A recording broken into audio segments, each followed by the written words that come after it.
Yeah. I mean, like I said before, teachers don't make a ton of money, but they're not in it for the money. They're in it to help people. I would say like 95% of teachers fit that characteristic. And when we hear from, like, I still hear from former students that I had sometimes 10, 20 years ago, and it just makes my day when I hear from former students.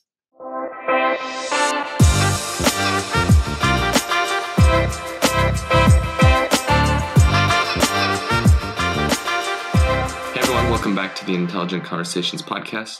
Today, I have the honor to learn from Dominique, or otherwise known as Dr. P. Dr. P is a Harvard graduate who went on to teach at many elite public and private schools. After some conflict, she decided to start Crimson Coaching, which helps individuals in the college application process. Dr. P helps students improve their SAT scores, essays, and provides many more services to help students stand out in the college admissions process. She also helps them while they are in school. This conversation that I had with Dr. P was awesome, to say the least. It was just so much information that I definitely benefit from this stage of life that I'm in right now. So it was really resonated with me. And it also was fun to just kind of hear her side and story of how life at times, although we want it to be step by step by step, is not true. It is a path, and you kind of take the path that you want. I don't want to spoil any of the rest of the show. This was a really great episode. So without further ado, let's welcome Dr. P to the show. Hi, Dominique. I'm Josh. Hi. I'm very excited to learn. I'll just get right to it.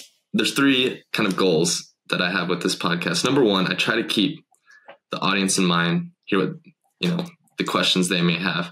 Then number two, I want you to have a great experience. Then the third, and this is kind of my selfish reason, I just get to learn from fascinating people. So that's a plus. So that's why I do it. That's awesome. Can I ask what your business itself is? I'll admit I didn't do that much research before this. So, like, what do you do? Is this your thing, a business? It's not a business, but it's kind of a passion project. So what I also do is I have a window cleaning company, and that's kind of what I do to fund all this. Oh, that's so cool. Yeah, I do that. So like probably right after this, I'll get right to that. But this is kind of a passion project of mine. But that's cool. And where are you? You're in Denver? Utah. So just one state over in the Salt Lake area. Oh, nice. So are you based in New York then?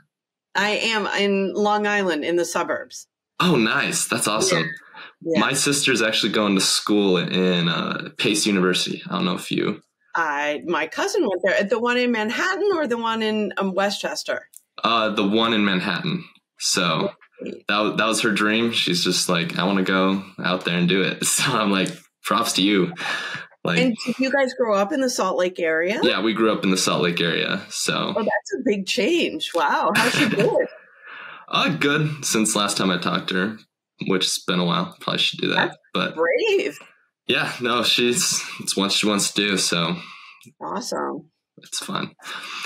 But I guess let's kind of dive into what you do. I want to hear what it is you do. And I know you tutor people to kind of get into schools and try and kind of pursue their dreams. And I'll admit, at first, when I was like, oh man, college admissions, for the record, I haven't gone to school. I'm thinking about it, just letting you know.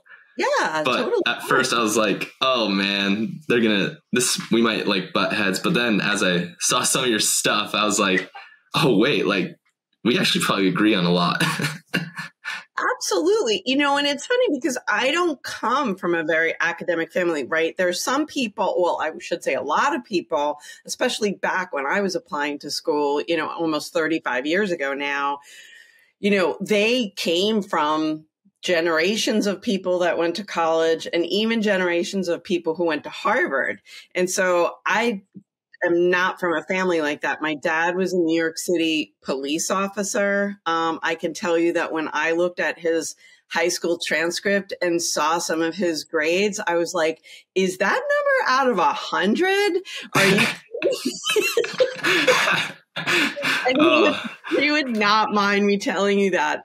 My mom did attend FIT, which is Fashion Institute of Technologies, which today is a 4-year school, but back in the day it was a 2-year school, and very much a trade school for people who are going into pattern making or other aspects of the needle trades. But my parents always encouraged their kids to do well in school. And so, my brother, sister, and I all went on to college. So that's cool. So tell me the story about like how you, I guess, kind of came about of wanting to go into an Ivy League school. I mean, I don't want to judge or anything, but like just given the background, the story you kind of shared there, it's like, you know what? I think I can get into Harvard. Like that wouldn't cross my mind if I was in your circumstances.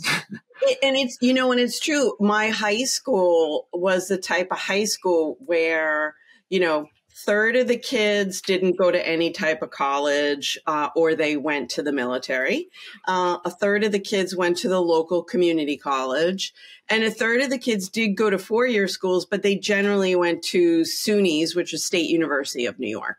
I was always a little bit of a fish out of water where I grew up, though. I kind of marched to the beat of my own drummer.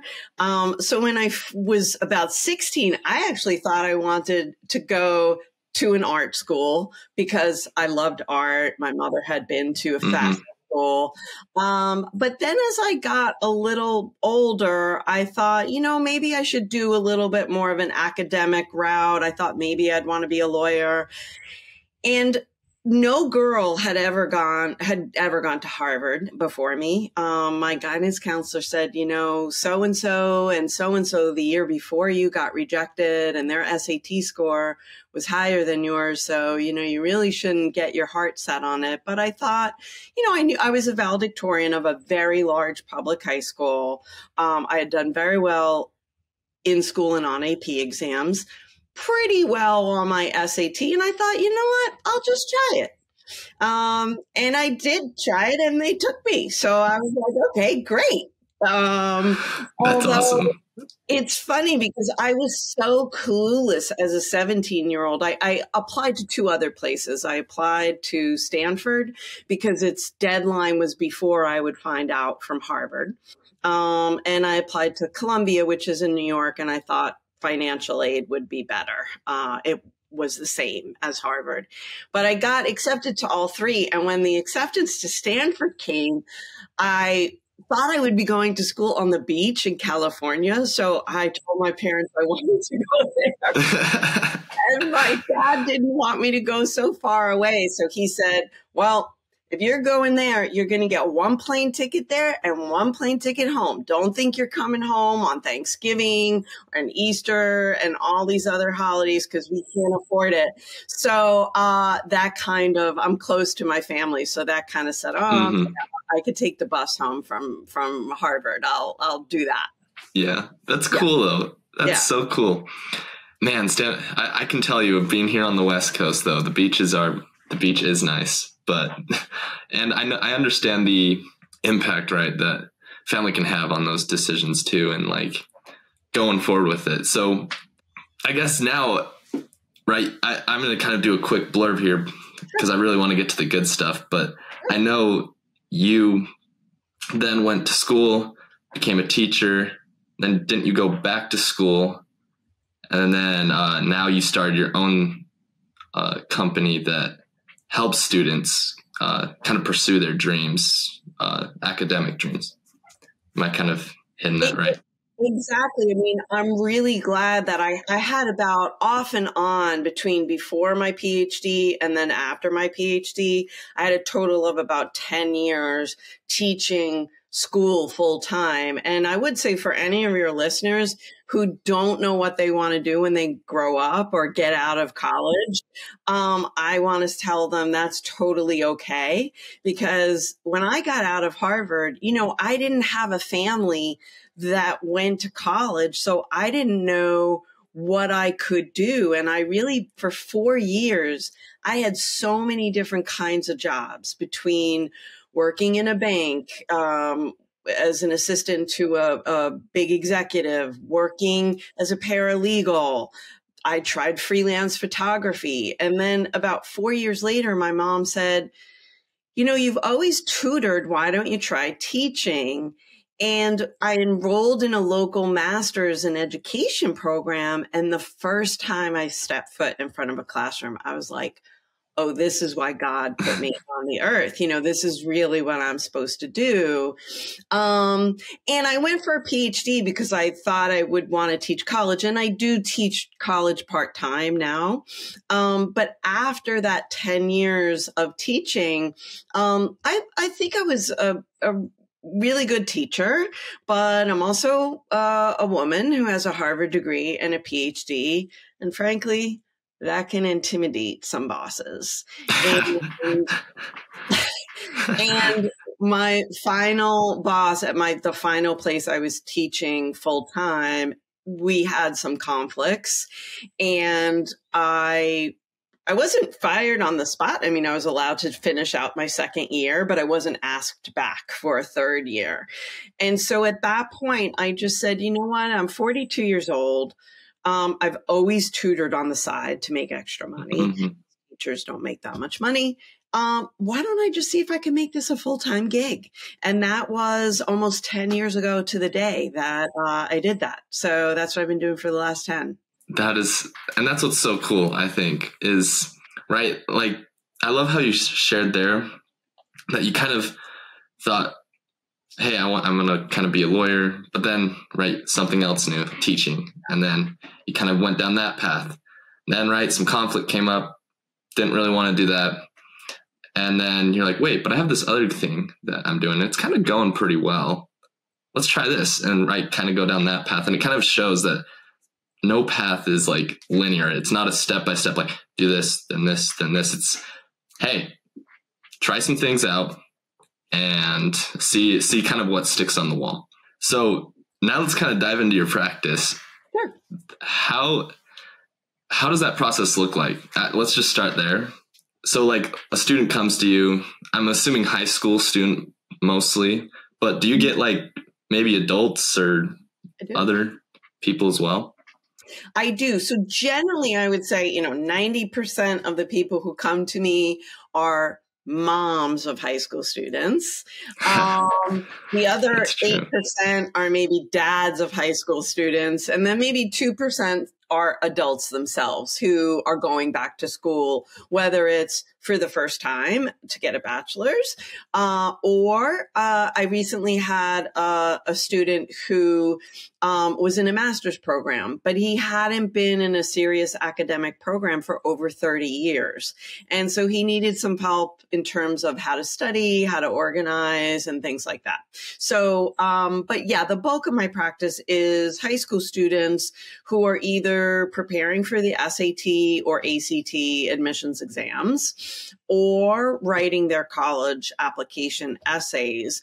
But I still do some academic subject matter. So, for example, I'm working with a student now in Florida who's preparing for the AP Human Geography exam. So it's kind of that's sort of a fill-in throughout the year.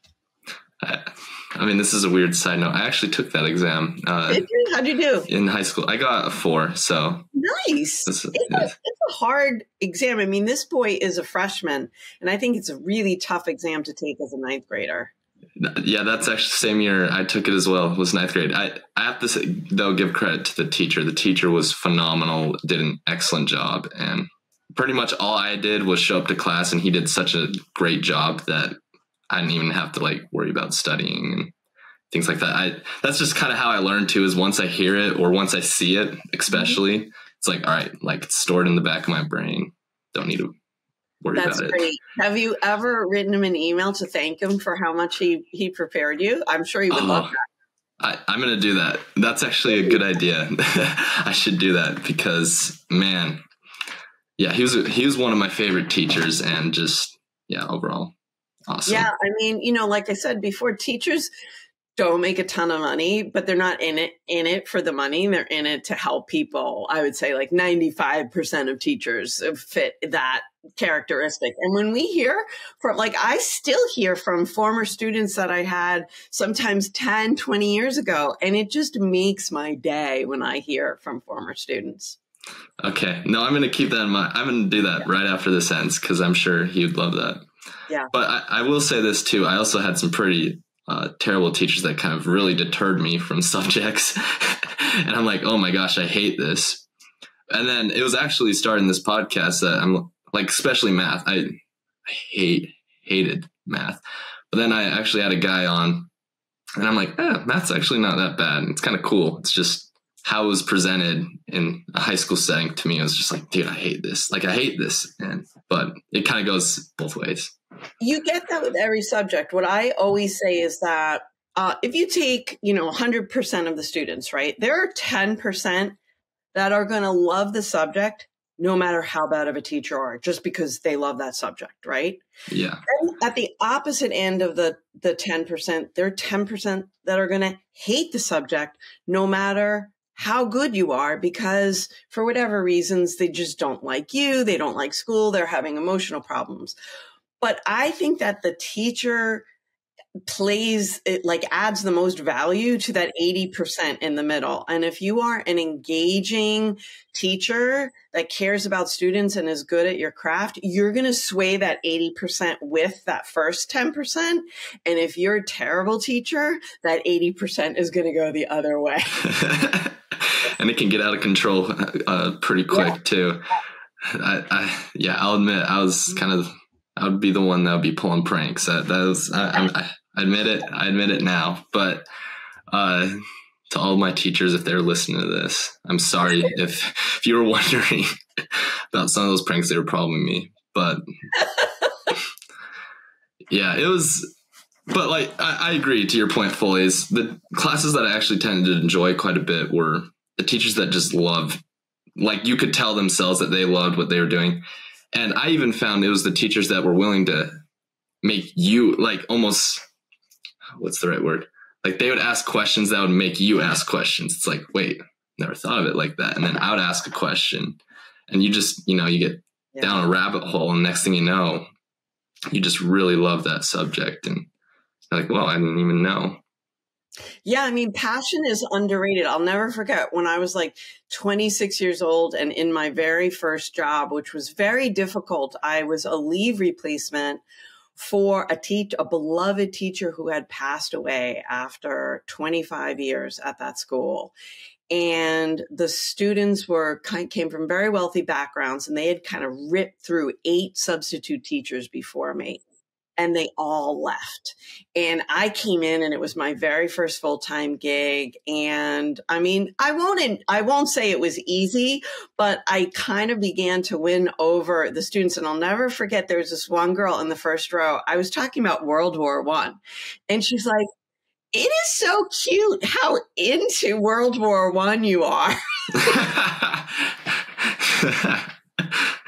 Oh, that's awesome. I mean, most 16-year-olds are not going to be into World War I, but if you're into it and you can help them see its impact on their life, then you might get them into it too. That's cool. I think that's so cool. So this is kind of a question I have, and that's, right, high school is fun. You learn stuff, kind of, man, we went down a rabbit hole there with human geography, but I decided right after, I'm like, you know what, I'll start a podcast, start a window cleaning company, kind of see how that goes. And, now as I'm doing both of those, I'm like, I think I need some more skills. I need something, right? I kind of recognized doing it on my own, I can only get so far. I kind of need someone at some point to kind of guide me along the way.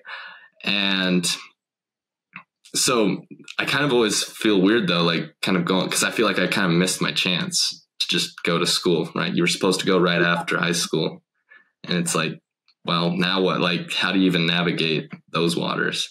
It's never too late. I'll tell you, most people think, for example, like riding a bicycle is something you learn to do when you're a kid, right? Like, how old were you when you learned how to ride a two-wheel bicycle?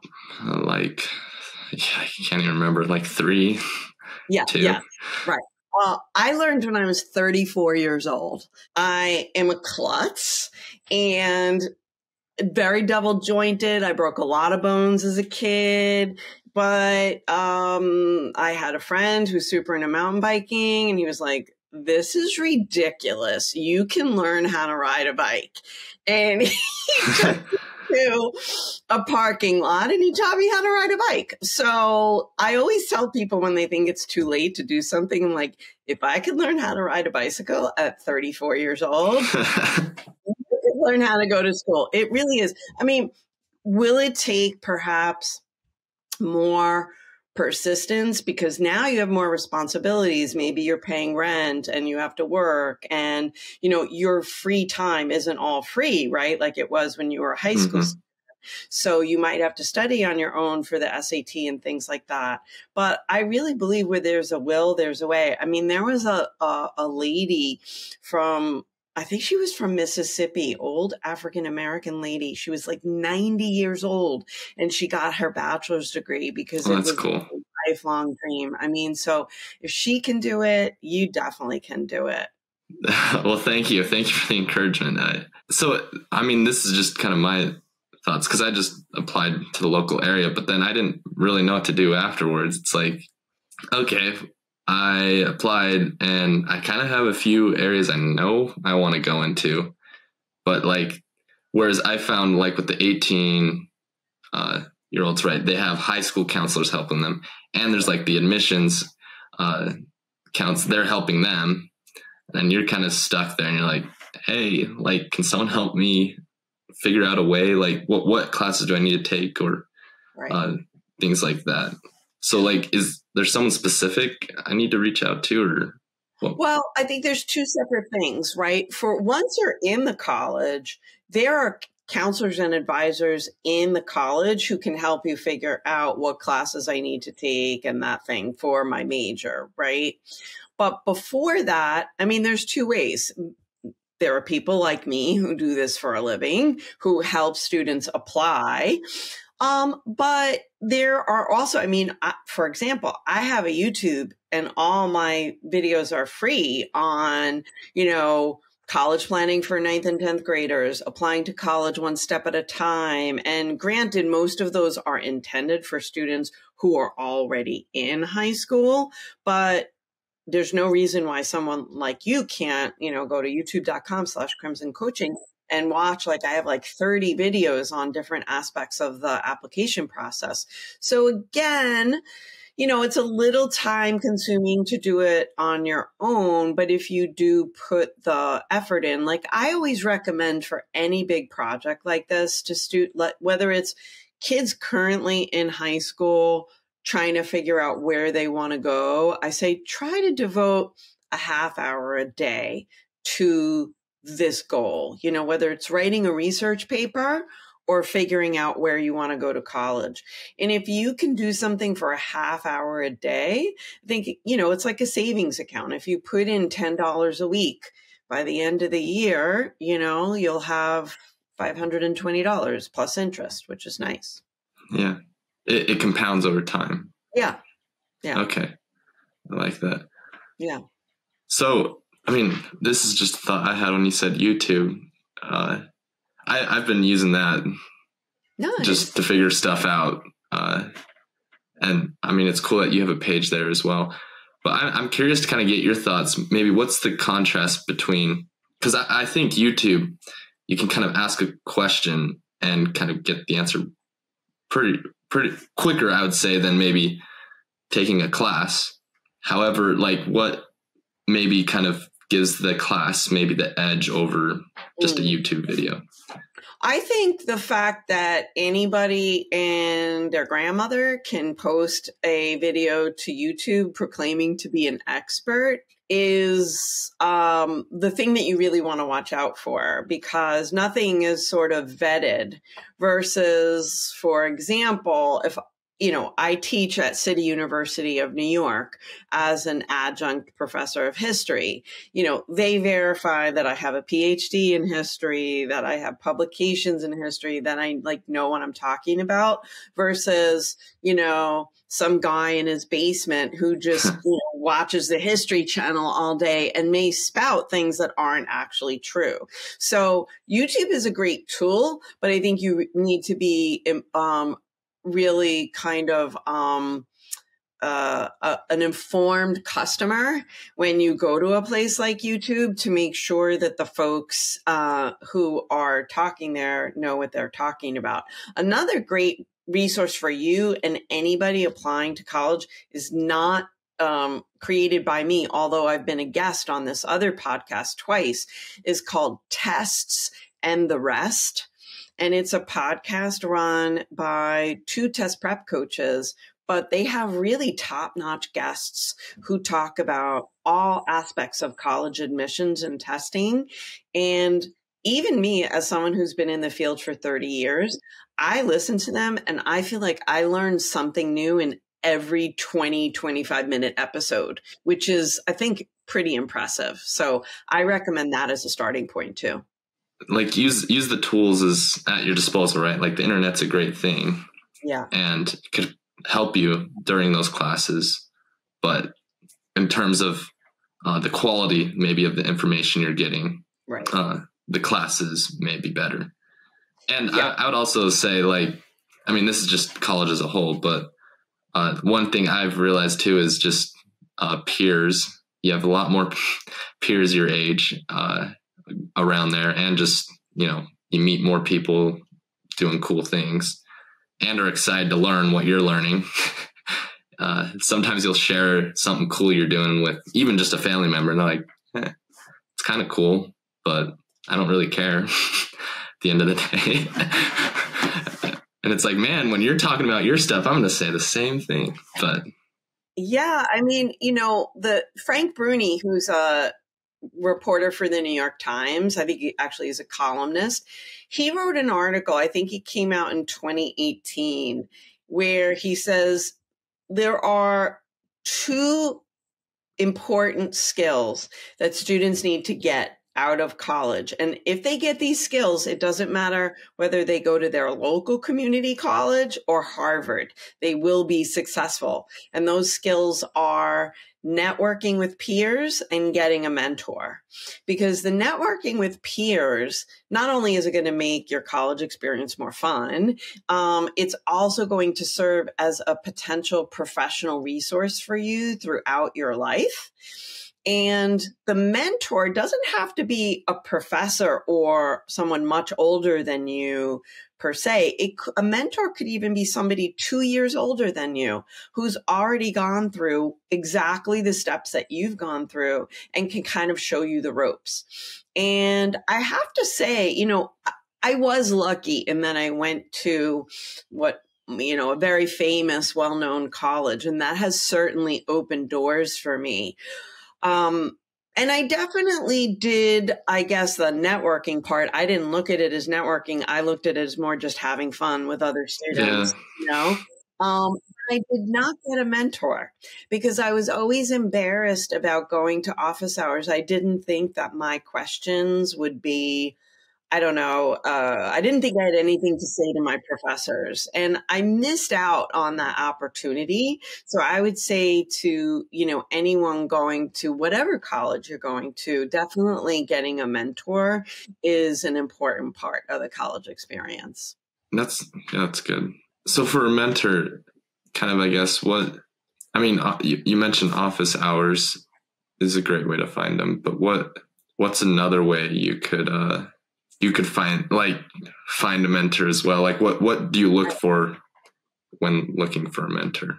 That's a great question. I always say start with office hours because those are, required of the professor. I mean, they have to be there, right? And I'll tell you, as an adjunct professor, I've been teaching since the last week of January this semester, right? The first time any kids showed up for office hours was this past Wednesday because they have a final project due in a few weeks. And I'm actually getting paid for this office hour, and I just sit there and I respond to emails because nobody comes. So definitely show up to office hour. And I always tell students, if you feel a little weird about speaking to a professor one-on-one, bring a friend, bring two friends, and then you can all get to know that person. Another potential mentor would be your advisor. Another potential mentor could be a coach of a sports team or the director of a show, like whatever your activity is, the person in charge of that. And then finally, again, it could be a student a year or two above you. So if you feel like you really hit it off with someone, and sometimes there are just other students, like I remember going through school and being a younger student and be like, wow, that person really seems like they have their act together. I want to be like that person. They probably didn't, right? everyone's trying to figure stuff out. Yeah, but they might have figured out just a little bit more than you because they are older, and that could really help you on your journey. Like I remember in high school, there was this girl, her name was Paula, and she dressed so cool and she was really smart, but I was always really intimidated, and I knew who she was, but I never talked to her. And she went to Vassar College, which is a private, it's not Ivy League, but it's a college, great college that most students didn't go to. And I think about now, if I had just talked to her, maybe I would have been like less confused about applying to Harvard. So, that's something I think that's important too. Just ultimately be friendly, right, to everyone. Just right. That might be the best policy. And yeah, maybe you stumble upon a mentor that can help guide you, and that's something I think we all need. Well, I don't want to take any more of your time. Thank you for sharing the knowledge you've shared today. If one quick thing though, if people want to reach out to you, get coaching from you, ask questions, whatever it may be, what's the best way that they can get a hold of you, all that fun stuff? I will share that, but can I say one more thing about getting a mentor that I just thought go about? ahead. I also think and this is kind of straddles networking too. I will also say it's really important to lean in. And what I mean by that is like, so for example, for my 10th and 15th reunion from Harvard, I never went because I didn't have money. I was a poor graduate student, making $12,000 a year. And everyone else who I felt was like making all this money. But you know what? I started to go back on my 20th, reconnected with people. And in my 25th reunion at Harvard is like a really big deal. And many people were there. And then after that, I started posting little videos about what I do on our class Facebook page.